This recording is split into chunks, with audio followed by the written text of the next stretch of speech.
Perkenalkan, nama saya Christian Joshua Pulansakan dengan NIM2302481. Dalam video ini saya akan menjelaskan materi dan soal tentang wake product. Langsung saja kita mulai pada materi pengertian yang pertama. Oke. Jadi definisi yang pertama itu, apa itu wake product atau singkatan dari WP? Jadi WP adalah salah satu metode penyelesaian masalah dalam sistem pendukung keputusan atau singkatan dari SPK yang menggunakan perkalian untuk menghubungkan rating atribut, di mana rating setiap atribut harus dipangkatkan dengan bobot atribut yang bersangkutan. Metode make wake product menggunakan teknik perkalian untuk menghubungkan rating atribut. Rating setiap atribut harus dipangkatkan dulu dengan bobot atribut yang bersangkutan. Jadi proses ini sama halnya dengan proses normalisasi. Lalu untuk karakteristik metode di sini memiliki 6 poin. Yang pertama, menggunakan operasi perkalian dalam perhitungan. Yang kedua, setiap nilai alternatif dipangkatkan dengan bobot kriteria. Yang ketiga, bobot bernilai positif untuk kriteria benefit atau keuntungan. Lalu yang keempat, bobot bernilai negatif untuk kriteria cost atau biaya. Lalu yang kelima, hasil akhir berupa nilai preferensi atau vektor V. Lalu yang terakhir, tidak memerlukan proses normalisasi matriks keputusan. Lalu berikut yang C, kita kelebihan metode dari wake product juga sama, memiliki 6 poin. Poin yang pertama, perhitungan relatif sederhana dan cepat. Yang kedua, tidak memerlukan normalisasi matriks keputusan. Ketiga, dapat menangani kriteria benefit dan cost secara bersamaan. Keempat, hasil lebih akurat untuk data dengan rentang nilai besar. Yang kelima, waktu komputasi lebih efisien dibanding metode lain. Yang keenam, dapat mengurangi bias yang mungkin terjadi dalam normalisasi. Lalu untuk kekurangan dari metode tersebut memiliki 5 poin. Yang pertama, ini sangat sensitif terhadap bobot yang diberikan. Yang kedua, sulit menentukan bobot yang tepat untuk setiap kriteria. Yang ketiga, tidak cocok untuk data dengan nilai 0 atau negatif. Yang keempat, perhitungan pangkat dapat menjadi kompleks secara manual. Lalu yang kelima, memerlukan pemahaman yang baik tentang karakteristik kriteria. Kita masuk dalam konsep dasar wake product. Jadi kita masuk dalam komponen dalam wake product. Yang pertama ada alternatif atau AI. Pertama, pilihan atau opsi yang akan dievaluasi. Yang kedua, dilambangkan dengan A1, A2, A3, dan A seterusnya. Lalu contohnya laptop A, laptop B, atau laptop C. Lalu yang kedua ada kriteria atau CJ. Yang pertama, atribut atau faktor yang digunakan untuk menilai alternatif dilambangkan dengan C1, C2, C3, dan C seterusnya. Contohnya seperti harga, RAM, prosesor, atau storage. Lalu yang ketiga ada bobot kriteria atau WJ. Jadi tingkat kepentingan setiap kriteria. Lalu nilai bobot berkisar antara 0 sampai 1 atau 1 sampai 10. Total bobot semua kriteria biasanya sama dengan 1 atau 100%. Lalu yang keempat, nilai alternatif atau XIJ. Nilai performance alternatif I pada kriteria C dapat berupa nilai kuantitatif atau hasil konversi kualitatif. Lalu untuk B, jenis kriteria ada yang pertama, kriteria benefit atau keuntungan. Kriteria yang nilai semakin besar semakin baik, menggunakan bobot positif dalam perhitungan. Lalu contohnya seperti RAM, kecepatan, kapasitas, kualitas, dan keuntungan. Lalu yang kedua ada kriteria cost atau biaya. Memiliki 3 poin juga, kriteria yang semakin kecil semakin baik, menggunakan bobot negatif dalam perhitungan. Contoh harga, waktu, tunggu, jarak, biaya operasional. Kita masuk dalam rumus-rumus wake product. Yang pertama ada rumus perbaikan bobot atau normalisasi bobot. Rumusnya sudah tertampilkan di sini. Jadi keterangannya adalah WJ sama dengan bobot kriteria KJ yang telah dinormalisasi. Lalu untuk WJ bobot awal kriteria KJ. Lalu EWJ jumlah total semua bobot kriteria. Catatan penting, untuk kriteria benefit WJ bernilai positif atau plus. Lalu untuk kriteria cost WJ bernilai negatif atau min. Lalu untuk rumus vektor S atau skor alternatif, rumusnya kalian bisa lihat aja di sini, atau dalam bentuk perkalian SI sama dengan dalam kurung XI1 pangkat W1 kali dalam kurung XI2 pangkat W2 kali XI3 pangkat W3 kali dan seterusnya kali dalam kurung XIM pangkat WM. Jadi keterangan SI sama dengan vektor S untuk alternatif ke I, lalu XIJ sama dengan nilai alternatif ke I pada kriteria ke J, WJ sama dengan bobot kriteria ke J atau sudah dinormalisasi. Lalu untuk simbol seperti ini, simbol ini adalah simbol perkalian atau produk. Lalu M jumlah kriteria. Lalu kita lanjut ke rumus vektor V atau nilai preferensi. Rumusnya bisa kalian lihat saja di sini atau kalian bisa cari di internet. Jadi keterangannya FI sama dengan nilai preferensi alternatif ke I, lalu SI sama dengan vektor S untuk alternatif ke I, lalu untuk simbol seperti ini E atau SI jumlah total semua vektor S dan M sama dengan jumlah alternatif. Catatannya alternatif dengan nilai V terbesar adalah alternatif terbaik dan jumlah sama nilai V sama dengan 1 atau 100%. Kita masuk dalam langkah-langkah perhitungan. Langkah yang pertama, identifikasi masalah dan penentuan kriteria.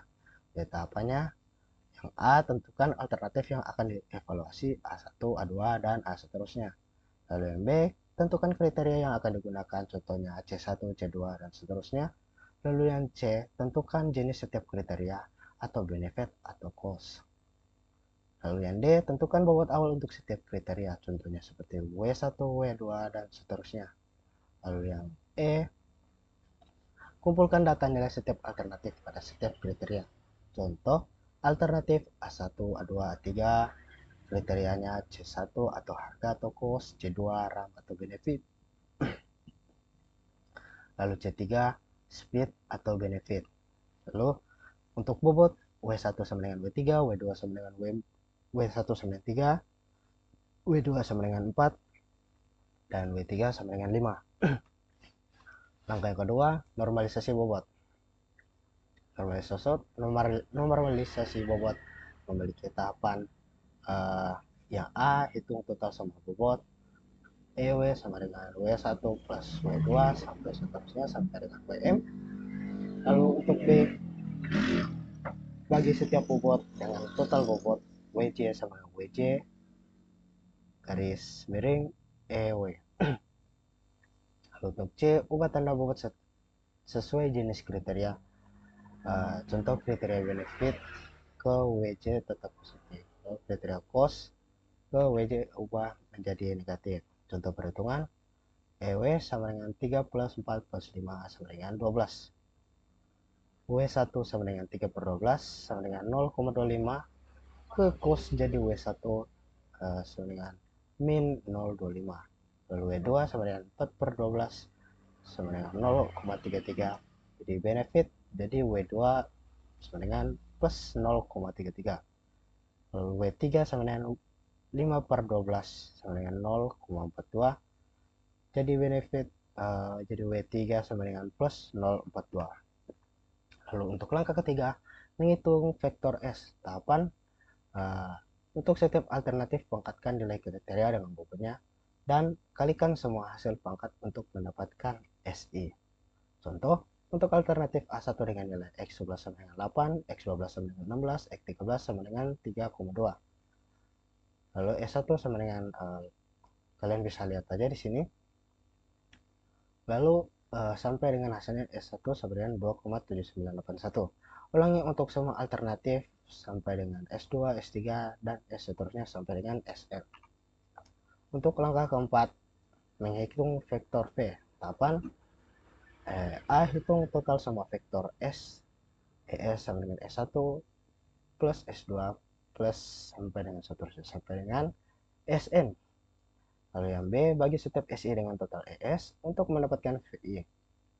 C, nilai VI menunjukkan preferensi relatif setiap alternatif. Contoh, jika S1 sama dengan 2,7981, lalu S2 sama dengan 3,1234, S3 sama dengan 2,9456, ES sama seperti 2,7981 plus 3,124 plus 2,9456 sama dengan 8,8671. Jadi VI sampai V3 nya seperti ini.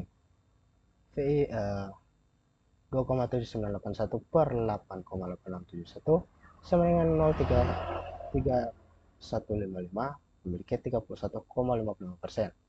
Lalu yang V2 memiliki 35,22%, V3 memiliki 33,23%. Untuk lanjut kita masuk ke langkah 5 yaitu perankingan.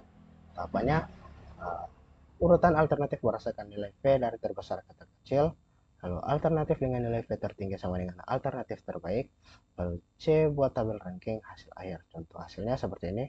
Contoh rank 1, rank 2, rank 3, rank 1 A2 dengan V sama dengan 0,3522 seperti nilai hasil yang terakhir tadi.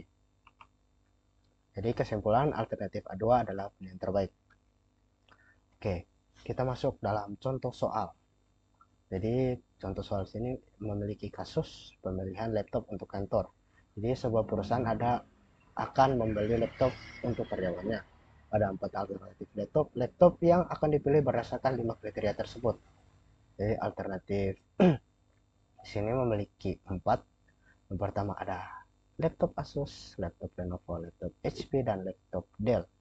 Kriteria dan bobot C1 sama dengan harga atau cost bobot 20, lalu C2 RAM bobot 25, C3 prosesor atau speed bobot 30, C4 storage benefit bobot 15, C5 garansi atau benefit bobot 10. Data alternatifnya jadi seperti ini tabelnya. Jadi pertanyaannya, tentukan laptop mana yang terbaik untuk dibeli menggunakan metode Wake Product. Kita lanjut. Jika kalian ingin melihat tabel tersebut, kalian bisa pause. Jadi saya akan lanjut ke berikutnya. Langkah pertama, identifikasi data. Alternatif 4 laptop yaitu A1 sampai dengan A4, kriteria 5 kriteria. C1 sama dengan cost atau harga, C2, C3, C4, C5 sama dengan benefit. Jadi bobot awal, W1 sama dengan 20, W2 sama dengan 25, W3 sama dengan 30, W4 sama dengan 15, W5 sama dengan 10. Ini diambil dari bobot awal yang dari cost, harga, dan benefit. Lalu langkah 2, normalisasi bobot. Total bobotnya jadi PW sama dengan ini bobot awal sama dengan 100. Jadi normalisasi W1 20 per 100 sama dengan 0,20. Cost jadi W1 sama dengan min 20. Jadi dinormalisasi jadi sama dengan plus 0,25 plus 0,30 plus 0,15 plus 0,10. Lanjut. Bobot ternormalisasinya seperti ini. 0,20 dan seperti yang saya sebutkan sebelumnya. Lanjut kita masuk ke langkah ketiga yaitu menghitung vektor S. Jadi rumus dari vektor S ini adalah SI sama dengan XI1 pangkat W1 kali XI2 pangkat W2 kali XI3 pangkat W3 dan seterusnya sampai dengan XI5 pangkat W5. Jadi perhitungan S1 atau laptop Asus S1 sama dengan 8 pangkat 0 pangkat min 0,20 kali 8 pangkat 0,25 kali 3,2 pangkat 0,30 kali 512 pangkat 0,15 sama dengan 0,10. Jadi perhitungan perbagian 8 pangkat 0,20 sama dengan 0,7248. Jadi untuk ini sama dengan 1,6818. Jadi untuk ini sama dengan 1,4059. Lalu untuk 512 sekian sama dengan 2,4037. Dan terakhir 2 pangkat 0,10 sama dengan 1,0718. Jadi S1 nya seperti ini sama dengan 4,4212. Lanjut untuk perhitungan S2 atau laptop Lenovo. Rumusnya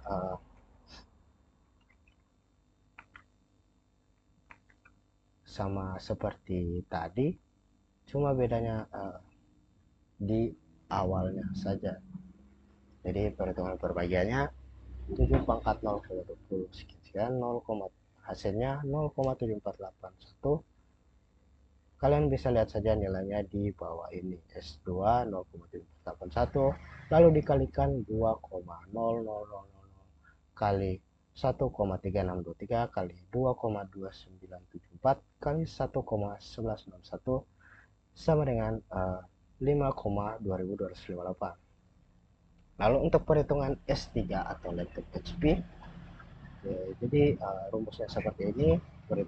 Perhitungan perbagiannya 9 pangkat min 0,20 sama dengan 0,7127. Lalu untuk 8 pangkat 0,25 sama dengan 1,614. Jika kalian ingin menghitung, saya akan lanjut ke langsung ke S3-nya. Jadi S3-nya 0,7127 dikali 1,6818 kali 1,4422 kali 2,4037 kali 1,0718. S3-nya 4,4508. Lanjut perhitungan S4 atau laptop Dell. Rumusnya seperti ini. Kita langsung lanjut ke perhitungan perbagian. Perhitungan perbagiannya 7,5 pangkat 0,20 12 pangkat 0,25 sampai dengan 3 pangkat 0,10. Hasilnya S4 sama dengan 0,7353 dikalikan, jadi S4 sama dengan 5,3447. Jadi ringkasan vektor S yang kita hitung tadi dari S1 sampai S4, yang S1 4,4212, S2 5,2258, S3 4,4598, lalu S4 5,3447. Jadi kita lanjut ke langkah 4, yaitu menghitung vektor V. Jadi total vektor S, ES sama dengan S1 sampai plus S2, S3 plus S4. Lalu ini ES sama dengan S1, S2, S3, S4 ditambah jadi 19,4515. Jadi perhitungan vektor V-nya seperti ini. Kalian bisa lihat verifikasi V1 plus V2 plus V3 plus V4 sama dengan 1,0001 kurang lebih 1. Jadi langkah 5 perankingan dan hasil akhir. Jadi hasil akhirnya seperti ini tabelnya, kalian bisa lihat. Jadi kesimpulannya adalah berdasarkan perhitungan metode wake product, laptop Dell A4 merupakan alternatif terbaik dengan nilai preferensi 0,2748 atau 27,48%. Analisis akhir, Dell unggul karena memiliki kombinasi terbaik antara harga yang cukup kompetitif atau dalam kurung 7,5 juta, RAM yang besar 12 GB, storage tertinggi 1 TB, dan garansi 3 tahun. Lenovo di posisi kedua dengan nilai 26,87%, unggul di RAM 16 GB dan garansi 3 tahun, tetapi kalah di storage hanya 256 GB. Dan HP dan Asus memiliki nilai hampir sama, yaitu 22,93% versus 22,73%, dengan HP sedikit lebih unggul karena prosesor yang lebih cepat 3,5 GHz. Sekian video dari saya. Apabila penjelasan saya kurang mengerti, mohon dimaafkan. Dan jika suara saya tidak terlalu terdengar karena suara berisik motor atau mobil yang sedang lalu di depan rumah saya, mohon dimaafkan. Sekian video dari saya. Terima kasih.